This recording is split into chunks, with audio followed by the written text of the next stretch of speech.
What's up, everybody? Welcome to the State of Wild, episode 51, a regular YouTube video web series podcast thingy. My name is Meowth, and as usual, I'm joined by my good friends, Roffle and Corbett.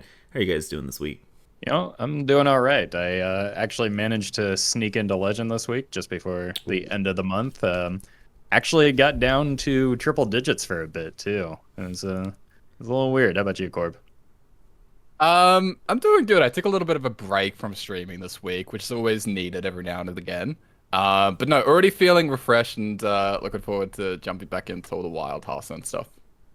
Roffle, did you ever happen to be higher ranks than me at any point during this week? There's a brief moment where I was close, but I don't think I quite was able to overtake you. So we were kind of there's a day where we were going in opposite directions. I had a climbing stream. You had a declimbing stream. It was well timed, but I couldn't quite overtake you, unfortunately. Yeah, Twitch chat kept getting on to me about how I don't play any fun decks anymore. And so I was like, all right, you know what? We'll play some fun decks. We'll play some non-odd like Death Rattle Demon Hunter. We'll play some really bad Shaman decks. I don't think those exist. Did you not run Ice Fishing? I did run Ice Fishing. It was just, the other 25 cards in my deck sucked. So Ice Fishing not that good, okay? It's pretty damn good, but it's not that good. Yeah, and then we lost like 700 ranks in one day, which was pretty impressive, actually. I think that's like a new record for me. I actually lost like 700 ranks in a row. Just casually. I do that in an hour. I don't know what you're... I'm not experienced. Get those numbers up me up. Yeah. You got to speed that up. Bigger number, better person. True. I mean, apparently, right? Come on. But yeah, and then chat was very confused as to why I was losing with bad decks. And so we had to have the talk. I had to sit them down and talk about expectations and good decks. So damn, that's a big moment for you in Twitch chat. How'd they take it? Did they take it well? They didn't take it well. They did not take it well. They didn't understand. Yeah, I had to explain it to them a couple times, but that's okay. See, right. The thing is, you're not allowed to win. You're not allowed to play good decks because they win too often, but you're also not allowed to lose with bad decks. But if you win with bad decks, those become good decks. So it's like the paradox of Twitch chat. I get into that conversation pretty much every other stream. I don't know, it seems pretty simple to me. Like, I don't know, it makes sense. Yeah, totally.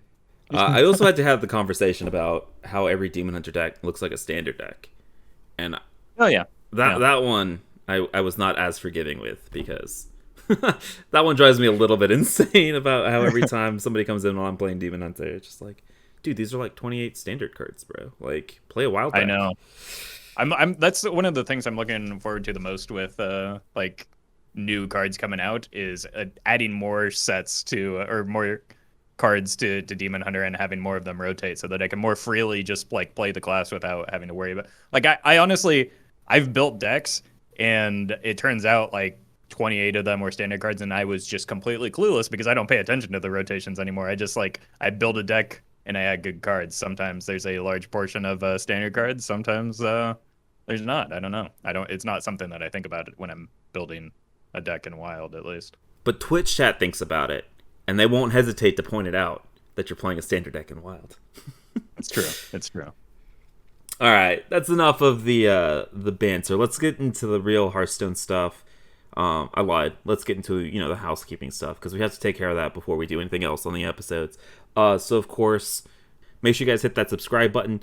It's a small thing, but it does support us a ton, and it does give you guys notifications on when future videos go live. You can also support us on Patreon at patreon.com/stateofwild, and I'd like to thank this week's most recent patron. At the Epic tier, we have Eric Brost, who is also the author of that fantastic Mutanus article that we discussed last week. So thanks for the support, and thanks again for that article. And of course, all the patrons can get a whole bunch of perks when they join the podcast community Discord. And a whole bunch of that stuff will be coming out later next week. So make sure if you're a patron, you get that linked and joined up to the podcast Discord. And hey, if you're just a listener and you want to come join the community and come talk about Wild Hearthstone and everything, then definitely come join this server as well. Yeah, for sure. And last but not least, we have to announce our giveaway winners from last week, our 50th episode, giving away some wild packs. Of course, if you guys were a Patreon, you did get bonus entries. All right, so your entries did count multiple times. But we did pick 2 giveaway winners: Death by Sun and Gillick. Congratulations, guys! You'll be receiving a BattleNet invite this week, so keep an eye out for that.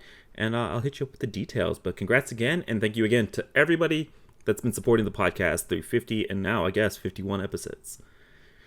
Well, so what's the bigger prize there? The free packs or getting to be famous Wild Hearthstone streamer Get Meow's friend on BattleNet? Who's to say? That's true. Do I even need to give away the packs then? No, you definitely Yes. do give away the packs. Absolutely. All right, fine. I guess I'll give away the packs if I have to. Okay, and then I do want to talk about, some pretty big community events that happened, before we dive into talking about the meta. So first, our friends over at the Born to Be Wild podcast have been hosting a listener series tournament that they've been putting on in their Discord server, and Corbett has actually been competing in it. And this past weekend, they happened to have their finals, and of course, Corbett, being the amazing player that he was, took down first prize. So we do want to take a short second here. Shout out Corbett. Congrats. Woo! Thank you. Congrats on the first place. Maxi taking second. Nothing to be, nothing to dismiss. Second place is still pretty good, but we got to shout out our boy Corbett. Sell out a little bit here about this Born to Be Wild listener series.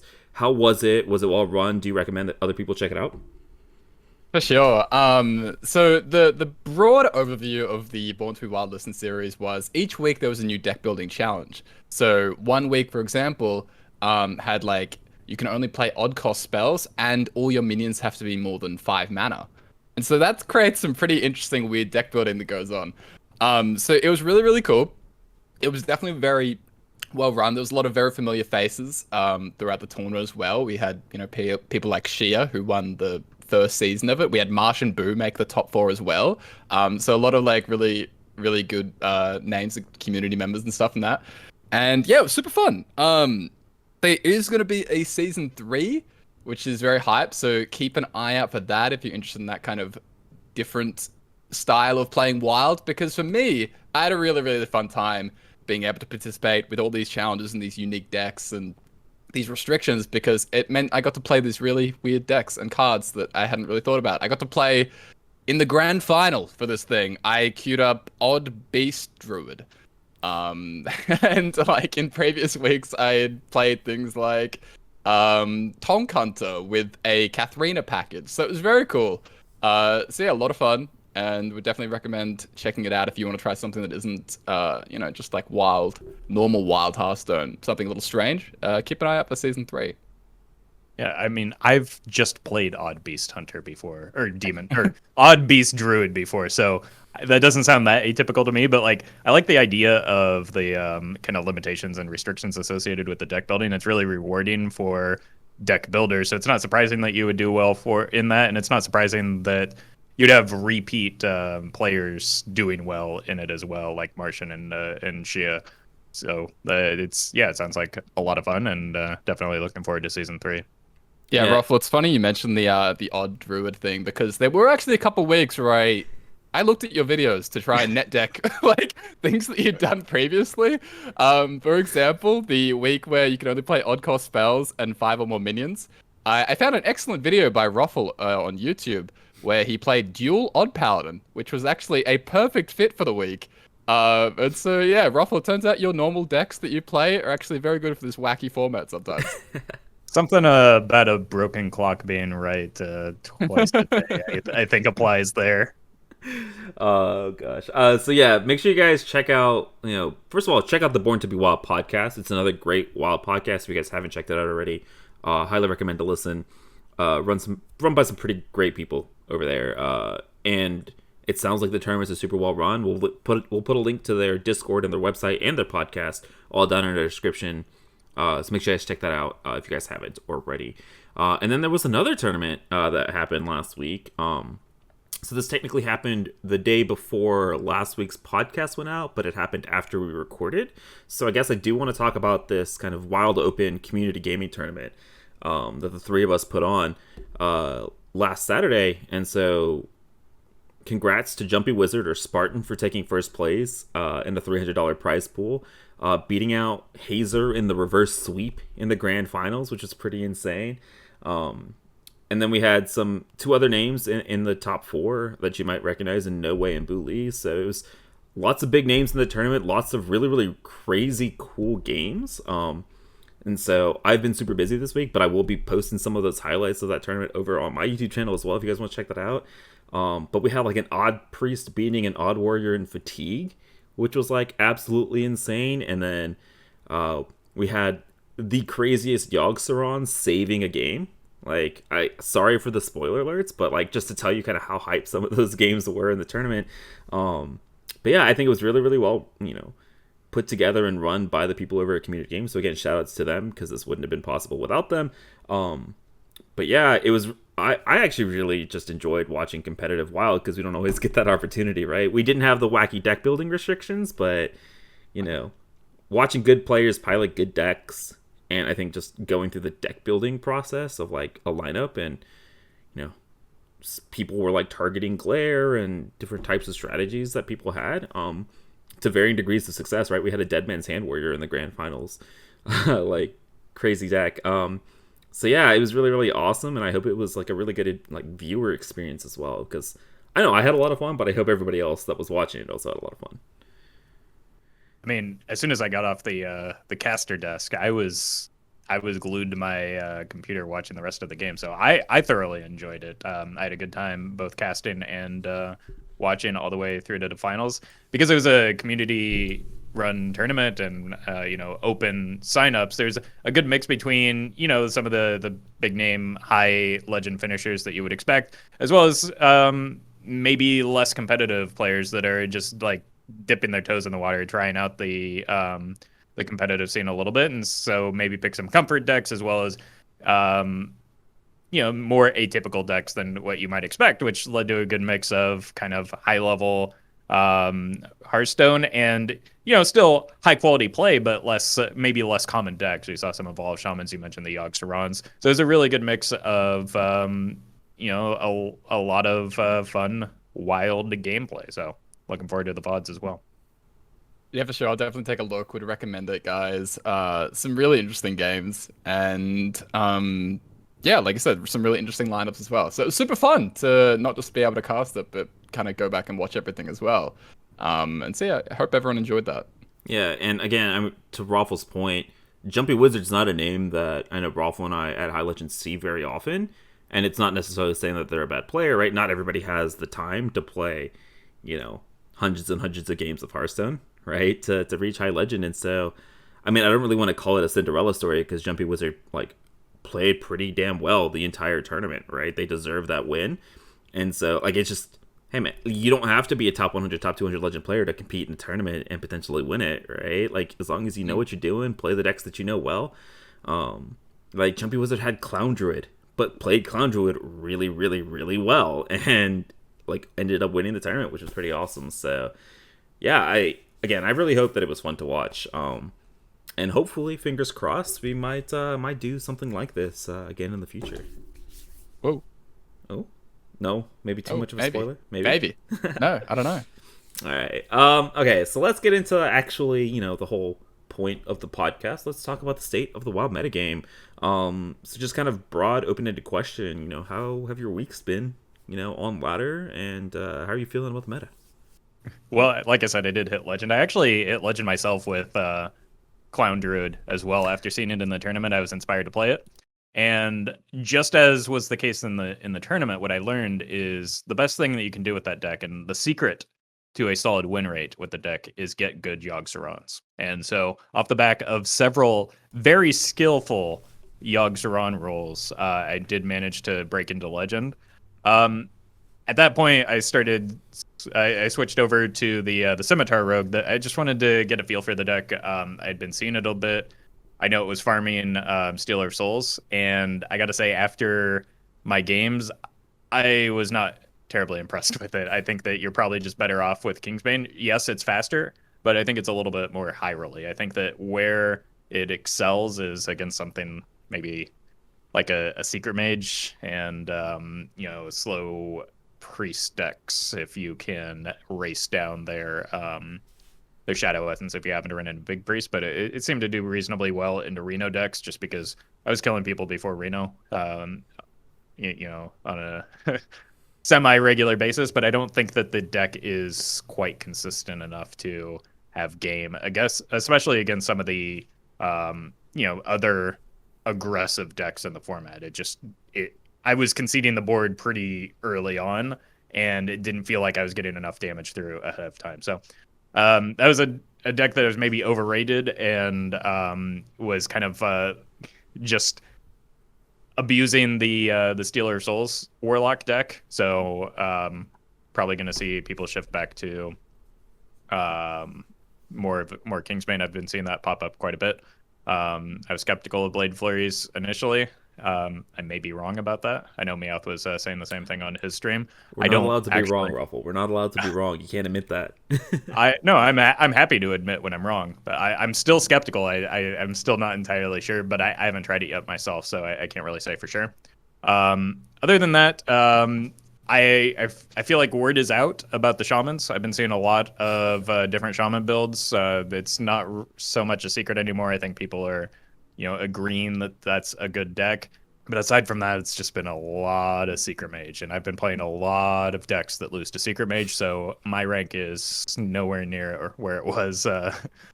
Before we jump over to Corbett, I do have a question about the Clown Druid.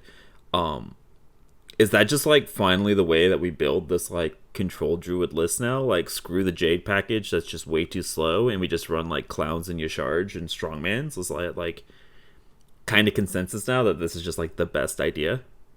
Honestly, I wasn't even running idle in the list. I was just trying to pressure down my opponent. I even ran a Primordial Protector so that I can more consistently get the survival of the fittest and corrupt my clowns and apply pressure. That was something that I had seen happen in standard, but honestly, even the Primo Protector just like on curve is a legitimate threat on its own.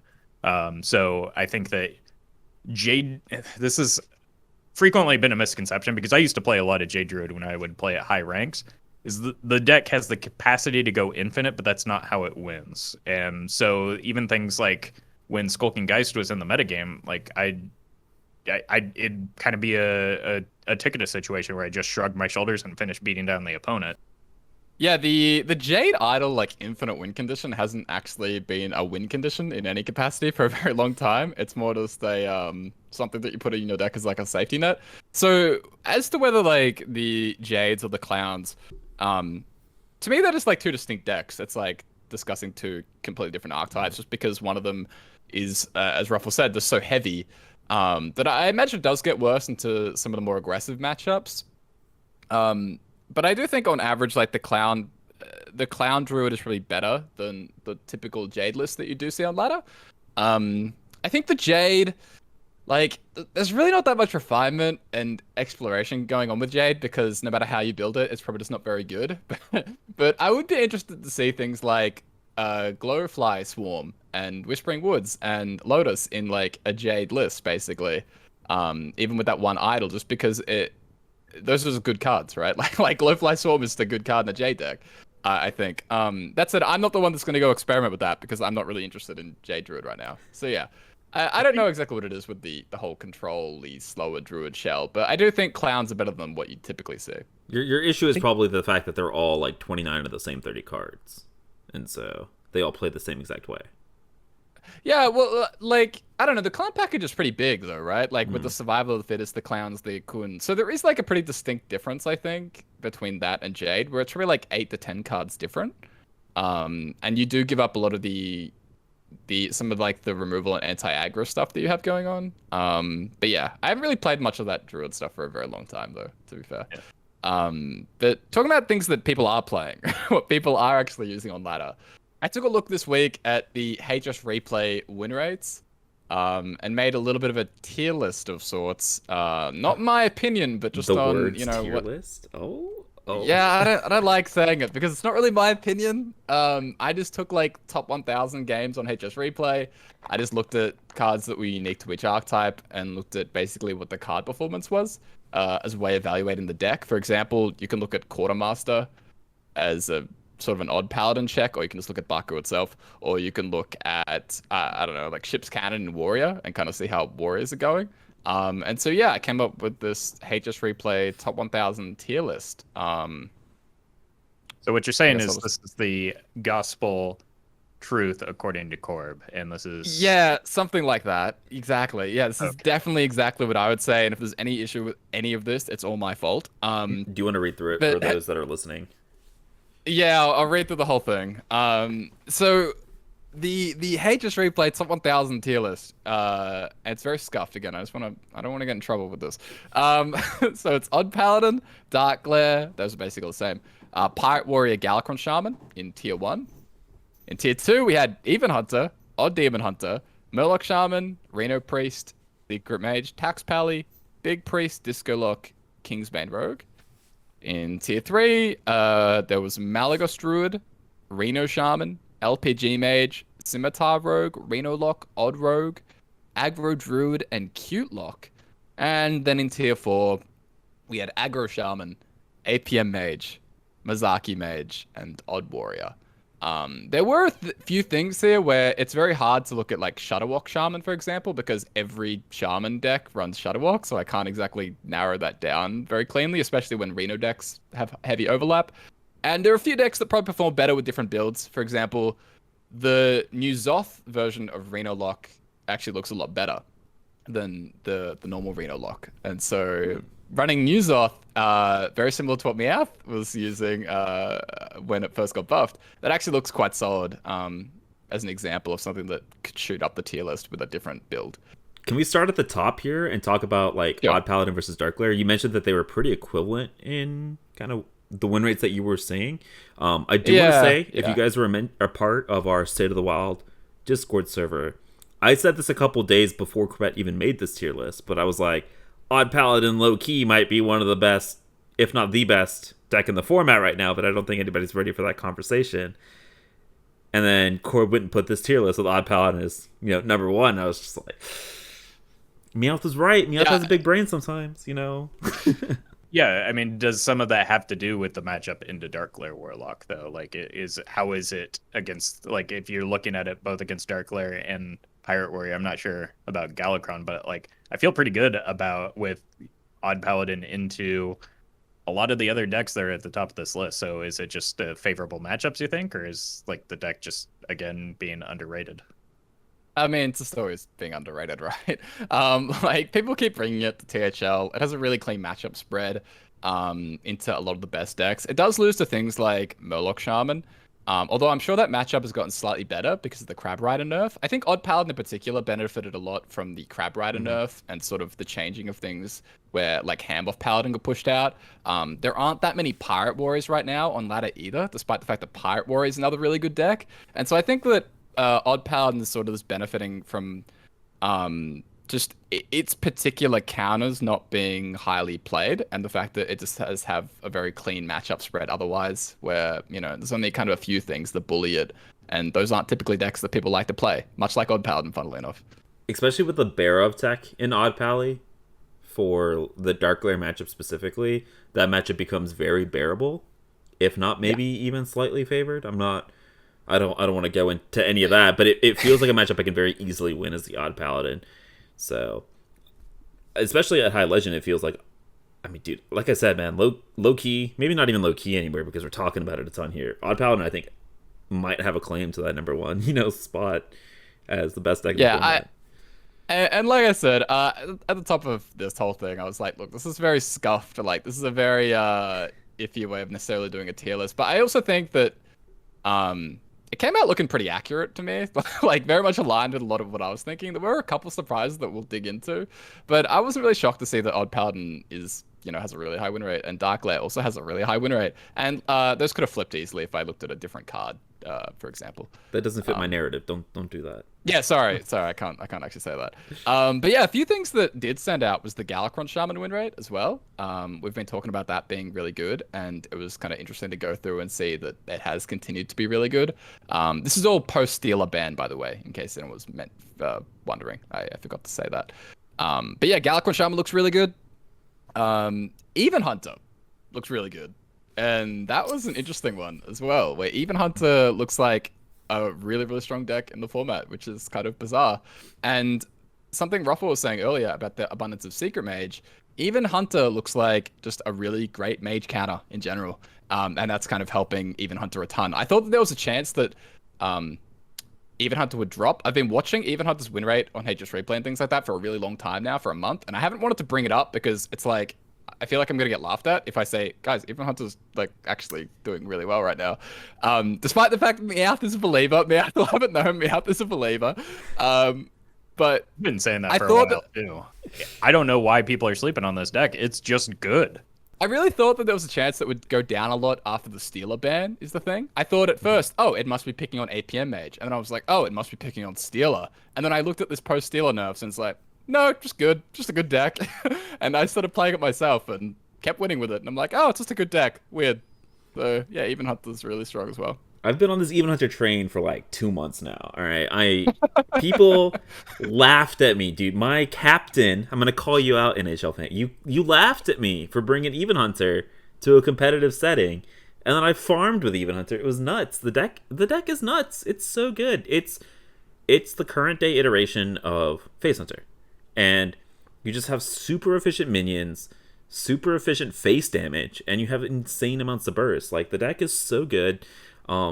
Maybe we'll talk about this a little bit later, but Corbett and I have been messing around with some Nerubian Weblords in Even Hunter, which makes, like, the worst matchup for Even Hunter are the Reno decks, because the worst matchup for a face deck is a 6-mana card that heals you back to full, and if you can delay that by a couple turns or delay a Zeph, maybe this deck legitimately has legs as a very, very good deck that people should be taking seriously. I think the deck is nuts. It's so good. Yeah. No, I think Corby were right on when people are underrating it just simply because it's Hunter, which kind of shows the damage done by, like, you know, the community memes associated with entire classes, because they're dismissive of, like, individual decks that can perform really well. And I think Even Hunter is one example of that, just because it's maybe the only deck that Hunter has that's reasonably strong right now doesn't mean it's not a good deck. Like, the class not in the best spot in terms of variety, but, like, Even Hunter is a very good deck, and I think it has been for quite some time. Like you said, it's had good matchups into popular decks over the past 3 meta cycles too. So it's not like it's just farm or feeding off of something in particular. It's just good. Before we move on, I want to touch on Shaman, because I might have made a mistake in titling the last episode, "Is Shaman the best class in Wild?" And a lot of people flamed me for clickbait, but because they're like, "Hey, Darkly Warlock," and I was like, "Okay, Darkly Warlock is the best deck." But right now, I would argue that maybe Shaman is, like, at least the most played class, right? We talked about that last week. Would you guys agree that it is maybe the best class in Wild right now? Yes. Well, right now, Warlock, Mage, and Shaman basically have the exact same play rate. And so I think, like, hey, floating out the question, Meowth, you didn't deserve to get flamed for that. That's a very fair question. Like, those 3 classes, those are the big ones. And I think that Shaman is currently still going through so much refinement and exploration. I don't know if I'd quite say it's the best. I think, for me, I don't know, actually. I mean, is it? Like I'm kind of looking at this now, and I think I would say Warlock, but I also think it's totally fine to ask the question. Well, I think the question becomes, you for Warlock, you have Dark Lair as the best deck, and I'm not arguing that, and I'm not saying any Shaman decks are better than Warlock. But if we're looking just at this tier list that you have, right? And if I'm looking at Warlock, you've got Dark Lair, and then at the bottom of tier 2, I have Discord Warlock, and then at the bottom of tier 3, we have 2 more Warlock decks. If I'm looking at Shaman, I've got a Shaman deck in tier 1, I've got a Shaman deck at the top of tier 2, and I've got a Shaman deck at the top of tier 3, right? So at the very least, it's competitive with Warlock, and if Warlock is by far and away the best class in the format, I think Shaman has to be right up there with it. Yeah, I mean, it's certainly in the conversation for the best class in the format. I think that the problem is, and I get this question a lot in Twitch chat, is that it's quite frankly an impossible question to answer, because everybody has a different definition of how they you know, define the best class. Is it the class with the best deck? Well, that would probably be, you know, Paladin or Warlock. Is it the class with the most or the highest number of viable meta decks? Well, where's the cutoff there? Like, so it really becomes a conversation of semantics at that point, which, you know, is what the internet is all about, is having those semantics based arguments. So in reality, nobody can say for sure what the best class is, and I don't even, just like with lumping Hunter as a trash class, I don't even know how interesting a conversation that necessarily is when, you know, classes don't perform, decks and archetypes perform. So it's like I think it's maybe asking the wrong question, but at the same time, it was just the title of the video because that was the conversation we were having. And I don't think that there's any reason to be blamed for that. I just want to call out all the people calling me out. Okay, that was the whole section. That's fair. I do think what Roffle says about class and decks is actually very interesting, where the distinction or lack of distinction has always been very confusing to me from like the very moment I sort of got into the Hearthstone community, where people constantly refer to things in terms of their entire class rather than breaking things down deck by deck. Like, oh, I hate Warrior. And it's like, oh, you hate Pirate Warrior and Odd Warrior and Galacron Warrior all at the same time? It's like, those are all very, very different things. And sometimes it's easy to kind of lump it together as classes. Just because of like how other games work, like a lot of backgrounds that people have from other types of video games that are different than a card game. But card games are different because you don't take classes to ladder. And while talking about class health and diversity is good because certain classes feel different to others, most of the time that kind of gets very muddled. And, you know, Dark Lair Warlock is a very different deck than Reno Warlock, for example. And if both of those decks are very popular and good, I don't think that's necessarily a bad thing at all, right? Because they're very distinct and separate entities. Right. I think the one time that it is interesting to you know, discuss a class as a whole is when you're looking at the overlap, is that not even the overlap, or the maybe the lack of overlap. The I don't know, the supposed class identity meme is kind of overused, but it's more just about like what is available to that class. I would say that when you're looking at the Hunter class, it is still a problem that it only has one reasonable deck to play. And I think that's, you know, that's limiting for the class as a whole. That doesn't mean the class is trash and unplayable. It means, well, your options are pretty narrow with this. And that's, to me, that's kind of unfortunate. I don't like that, but that doesn't mean Hunter bad. Those are, you know, again, we're talking semantics. Those are very similar statements, but I think that there is an important distinction between the two. Yeah, for sure. I mean, that reminds me of this whole like current priest dialogue that's happening in Standard. We won't hop into it because, I mean, I don't think any of the three of us are actually playing much Standard. No. So we won't hop into that, but I just know that like that's been the next thing that Hearthstone Twitter has been arguing about and complaining about since, I guess, we banned Stealer, and that's just the next thing on the checklist. Okay, so I mean, this kind of transitions really, really nicely into kind of the second half of the episode, and so I think we've been wanting to talk about this for kind of over a month now, but we've never really had the opportunity to talk about it on a podcast because the timing didn't just work out. But about a month ago, over a month ago actually, looking at the timestamps here, Jorbs, Great Slay the Spire content creator, put out this question on Twitter asking, W2F is a playstyle, and why do you make decisions based off of it? I've been playing strategy games for 30 years and still have no idea what you guys are talking about.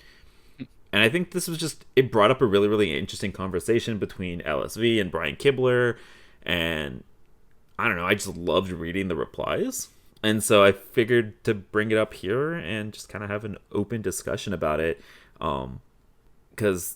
Mainly because of this first response, by the way, from LSV, who says, my playstyle is making the correct decision, which I absolutely loved. But yeah, I mean, so I guess first question to you guys, do you have a playstyle? And how would you define a playstyle? Okay, so I mean, it's an interesting conversation. It's one that actually comes up in competitive Hearthstone quite a lot as well. That it's made the rounds, and on Twitter, I don't think it quite got as many replies as this one in particular did, just because of who was responding within the Magic community. But yeah, to answer the question, yes, a supposed playstyle is almost inevitable simply because I'm human, have biases, and those affect my decision making. I think that what Jorbs is leaning towards is that some people maybe use this playstyle as a crutch or an explanation for making a suboptimal decision. But at the same time, like being human and working, especially in a card game like Hearthstone, where there's missing information. In something like Slay the Spire, you have perfect information, so you can make a closer to optimal decision based on the scenario that you find yourself in. So it's a little bit different in Slay the Spire compared to, or even some other strategy games where you have perfect information compared to Hearthstone, where there's hidden information because you have two players. So I think that what he's aiming at is that you should strive towards making that supposed correct decision. But I don't think that that's realistic for most players. A lot of this comes from just sheer repetition, and where we make decisions, we're doing so intuitively, not based on calculating odds, and that we arrive at those intuitions through repetition. And repetition comes from playing the same deck or similar decks over and over, which kind of develops a play style. So I don't know. It's not something that's intentional or that maybe we're even necessarily aware of. I think it's just kind of an innate part of being human. So I don't know how to avoid it, and I don't know that like it needs to be. I don't know. It's kind of seen as such a binary of either you make the right decision or you make a decision based on your own personal tendencies and play style. It's like, I don't know, that it's kind of on a spectrum. I don't think anybody's making like objectively the wrong play simply because it's like the familiar play that they're looking to make, or they're like bringing a horrendous deck simply because it's like the archetype that they're familiar with, even though it's not well suited for the metagame. There's without some awareness necessarily of that fact, like and through the repetition that kind of gets pummeled out of you anyway, because if you're unsuccessful, you're going to stop doing that thing, and whether that thing is an individual decision that you made or queuing a particular deck over and over again, you like losing if your goal is winning is very corrective for in decision making. So I don't know. It's an interesting conversation. I don't know that it's one that has a simple answer necessarily. Yeah, I think there's definitely, like you said, definitely play styles, right? Whether it's in Hearthstone or other games, for example. I'm not a chess person, but I imagine that play style could simply refer to a player's tendencies and what kind of openers they like to use. Like that could be a play style, right? Like what kind of opening you use in chess. In terms of Hearthstone, right? Like Hearthstone is generally, trying to find a mix between initiative and resources and things like that, and trying to work towards your win condition. And so, like in a lot of situations, the right objective decision isn't very obvious, right? You see multiple situations where you can see multiple lines that you are considering, and they look similar. Like there's not like a clearly correct one. And so, to me, the idea of a playstyle is, look, if someone has a certain quote-unquote playstyle, they might constantly lean towards one option in that scenario that either focuses on more tempo and initiative or focuses on more of a value approach. When they don't really know what to do and they can't decide, they lean towards comfort. And I definitely understand that, and I think the playstyle is a real thing. And at the same time, objectively, the correct play is a real thing. It's just very hard to assess because like Hearthstone is a very complicated game with very complicated scenarios going on in terms of what the opponent has, all the RNG from your deck, how the thing all plays out. Like it's very hard to solve Hearthstone. Right. It's not like it's not like poker even where you have an assumption or you can calculate the odds of hitting a Yeah. certain card by a certain period of time and you can bet accordingly. There are too many variables at play so that like you cannot calculate the odds of does this give me a better, X percentage chance of winning. So, yeah, when you have divergent options, you're going to lean towards the one that appears to be the best, but you can't know that it is. And I definitely think, though, what comes up later in the thread is that absolutely people use quote unquote play style as a defense and a crutch and as like covering up their mistakes. Like, oh, it's my play style to not play a one drop or to not fight for tempo. Like, it's my play style to not do this. And I think that that's kind of the issue more than anything. Because I do think play style's a real thing.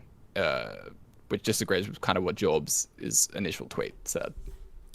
Yeah, I can totally get that. I also think, especially in card games, I don't know if playstyles is the right word for this, but tendencies when it comes to building your deck, right? Like you talked about tempo versus value or initiative versus resources.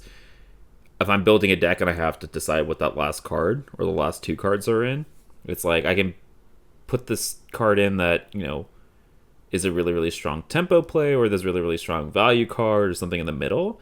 And like personally, I have, come across this bridge where I'm like, well, I like value. Like, so I'm going to put Newsoth in my LPG mage. Or like people like disruption, right? People like this disruptive gameplay. That's their play style. They'll put Mutanus in the Arena Shaman even if it means it disrupts their ice fishing combo, right? So I think that's another kind of complexity in the playstyles. I mean, first of all, do you guys agree that's like, do we add that into the playstyle conversation? Does that count? Or are we talking about just in game? I mean, deck building is kind of Part of the game. a facet of the game, Yeah. right? So if you're building your deck towards a certain goal or a certain tendency, then that is kind of showing that same tendency, right? Yeah. Yeah, I think as well, if you just replace the word play style and what a lot of Jobs are saying, and you replace it with tendencies, the conversation becomes a lot clearer. Because play style feels, I don't know, it feels like this more fanciful sort of like concept, whereas tendencies, I think if you say tendencies, it makes a lot more sense for someone to figure out like, do they have a tendency to do certain things compared to something else? Right, because playstyle almost suggests that it happens like all the time, regardless. Or you trend towards or you lean in this direction, more like every time to the point of erring and like making an objectively wrong decision because it doesn't align to your play style. Whereas a tendency is where I think I agree is a maybe better terminology for that, just simply because it is, again, like you discussed, when you're faced with an unknown or a complicated decision where you don't or you can't know the correct choice, you lean or tend towards a certain style of play in that. And I think, yeah, maybe that's more appropriate and kind of gives a little bit more flexibility to the discussion as well, or to the term. And you can have like two GM level players, for example, play at a series, and maybe they make the exact decision 20 times in a row. Like they play the exact card, they mulligan the exact cards 20 times in a row. The tendency in playstyle conversation comes up to what happens on that 21st decision where they diverge. And then if you repeat that like a million times, how many times do the players differ on that? And if one player has a preference to go down one certain route, another player goes a different route, is there a theme between those decisions? Is there a similarity between like what exactly they keep on deciding to do that it's different than other players? But even if most of the time they do end up doing the exact same thing, that divergent path is that's the difference. Yeah, so I see you guys are kind of in agreement, and yeah, I do want to say that I was thinking about it in a kind of completely different vein of thinking, where I was experiencing and thinking about playstyle as, yes, there's a correct decision, right? And when you have the decision-making tree, which one do you tend to go towards? I think that's maybe a perfectly fine explanation, but for me, playstyle was, you know, of the facets of the game, this is the thing I'm like the strongest at, and so when I get the opportunity to take that, that's what I will do. I feel like I'm in a little bit of a different vein in my thinking of playstyles.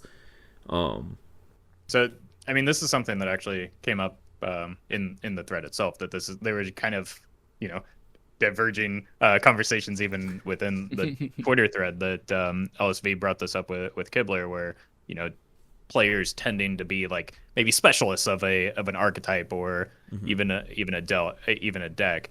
And I think Kibler had a good point on this that I agree with. So I think that they're kind of, again, separate paths to the same conversation, but what he said is that basically that's something that is often overstated, but certainly exists. You know, like good players are going to, you know, generally be flexible enough to be able to, you know, pilot different archetypes just out of familiarity with the you know, card games as a whole and the different you know, play patterns associated with that. But at the same time, having comfort through repetition of you know, experience is going to be beneficial in those scenarios. If you're, you know, if you're a good player, but you spend most of your time playing slow Reno decks, you're going to be more capable of expertly piloting those decks. So, you know, that you're going to be more familiar with the situations that you arrive at in those. If you're a good player and you maybe shift over and you play a more mid-rangey or aggressive deck, you're still going to pilot that deck very well, but simply by not having, you know, done the repetitions or been in those scenarios before, you're going to arrive at more uncertain like scenarios where you don't know what the right choice is. And so I think that, you know, in terms of the more macro play style that you're alluding to, that certainly plays a role, but I think it's really, I don't know if it's necessarily a play style or more of a preference that ends in more experience and more repetitions coming with a certain style of deck. And just familiarity is really, I think, what's showing in that regard. That I think that, you know, using yourself as an example, you tend towards slower Reno decks, but like with you know, you've over time have become a very adept Kingsbane player as well, and that's a very different you know, macro play style, simply because you've put in the repetitions to play that deck multiple times. So like you're not locked in to that to those Reno decks. That's just maybe your preference. Yeah, and I think that in that scenario that Meowth is outlining, you know, the whole like flipping the board state, it's like, okay, maybe that is the objectively correct decision, and you just happen to have a preference for that exact type of play, which happens to be correct. Like you happen to like those decks, like that play style, which happen to be correct, which is different from I don't know, like a broader topic, like the play style thing that we were talking about. Yeah. But yeah. And also through trial and error and, again, experience, you've learned that, okay, now is an appropriate time, and you can identify it as a correct decision, not necessarily just that you have a preference for flipping the board, but like you can identify those scenarios where it's time to flip the board simply because you've been in them, those situations before. I think plays like experience plays a large role in I think this conversation in general. Yeah, okay, so, I mean, to maybe kind of start wrapping this conversation up, if somebody says, well, I just don't like, I don't play aggro decks because I'm not good at them, they're not my play style of decks, I mean, does that just, ultimately, you could argue that if you played it enough, yes, you will get good at them, right? And you can win with them, but maybe I guess maybe enjoyment is maybe more tied into this, I think, more than we've been giving it credit for, right? Because, I mean, people have their preferences. They enjoy playing what they want to play, right? And so that's maybe more the playstyles rather than what they're good at or what the, you know, what the right play is, right? It's just what they like to do. Right. You prefer things that you're good at, and then you keep doing those things, and you get better at them. And so, like, yeah, I think the preference does play a large role in this because, if you despise aggro, you're not going to queue up the hundreds of games of Kingsbane Rogue that it takes to, learn that deck. I know that's maybe not a popular opinion because of the brain dead aggro meme, but like, that like to pilot those decks expertly, that's what it takes. And if you're not having fun, you're less likely to do it. You're less likely to focus when you're doing it. And so I think, yeah, absolutely, preference plays a role here. And I mean, at the heart of it, in addition to tendency, that's really what the conversation is about, is preference. So I think that was a pretty awesome conversation, and I hope you guys out there that are listening thought so as well. Let us know your comments about the playstyle conversation, or if you want to go back and rate your Corbett for his tier list that he totally has the opinion about and want to flame him for that. Add him in the comments and flame him there as well. Corbett, what? How dare you put Secret Mage so low? How could you? Yeah. Flame it my way. I'll take the heat after that Meowth Shaman thing last week. So send it my way. To be fair, I was right. So that's all I'm gonna say. I'm gonna say I was right, just like I was right about Even Hunter. But yeah, so let us know down in the comments below your thoughts about this week's episode. We hope you guys did enjoy. Thanks for sticking around all the way to the end. Yeah, I mean, Roffle, Corbett, appreciate you guys as always. Let the people know where they can find you. You can find me at RoffleHS on Twitter and Instagram, and at Roffle on Twitch and YouTube. And guys, you can find me at Corbettgames on Twitter and Twitch and YouTube. And also, if you want to watch the final for the Born to be Wild series, that's on the Born to be Wild YouTube channel. That was fun games, so I'm just going to shout that out as well if you guys want to go check that out. But thank you for listening. So you can find me over on YouTube. You guys know where I am at. You can also find me streaming live on Twitch 4 days a week, twitch.tv/getmeout. I also, have a Discord server if you guys want to come hang out there as well. But again, speaking of Discord servers, join the Discord for the podcast. Pretty awesome people. We're pretty active in there, especially if you're a patron. If you're a patron, you're not a member of the Discord. Highly recommend that you guys do join that. And one last sellout, just a reminder that we are on Spotify, Apple Podcasts, all the podcast distributors. So if you guys do want to listen on the go, make sure you guys check us out there. Yeah, guys, again, appreciate all of you guys for listening all the way to the end. We hope you guys are enjoying the Shaman metagame, and we will see you guys again next week. All right, later.